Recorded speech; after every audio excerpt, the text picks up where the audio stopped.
My father was a doctor, an obstetrician and gynecologist, and he found out that he had prostate cancer at age 70. So he went on this experimental hormone treatment, and it kept the cancer at bay for 7 years. And he died in 1996. Knowing that, I started getting my PSA testing at age 40. I had wrist surgery in December of 2010, and I had had a physical 6 months prior to that. I had my right wrist partially fused from years of playing basketball and from playing tennis. I had to get a pre-op done, and I decided to make it a physical. And I find out that my PSA has jumped from my urologist, Dr. Aaron. So the first question was, should we do a biopsy? And that depended on what would we do if we found a cancer. And he's a healthy guy, he's an active guy, he has good life expectancy. And so we said, if you have prostate cancer, there's a lot that we can do, and you should be treated. So we went ahead and we did the biopsies. When you hear the words cancer for the first time, your ears go deaf.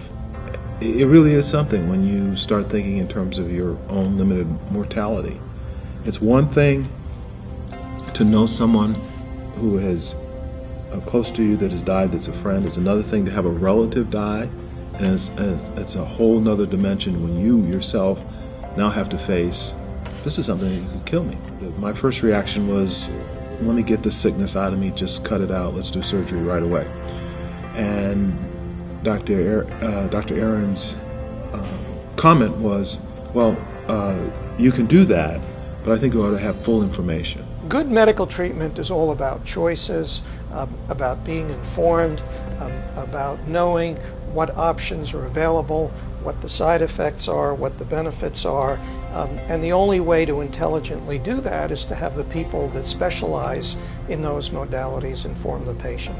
I came to the conclusion that rather than doing the surgery, that I would do what's called a triple threat, which is basically a combination of hormones, radiation, and then the implantation of radioactive seeds. The result of all of that was that in November I had my PSA taken again, and it had dropped from the upper 4 level down to 0.1. Now that doesn't mean that I'm cancer free. I'm well on my way, but I still have to be monitored for a period of time, 3 months at a time. Shady Grove was definitely in my corner, and I'm very appreciative of all the care, exceptional care that they gave me.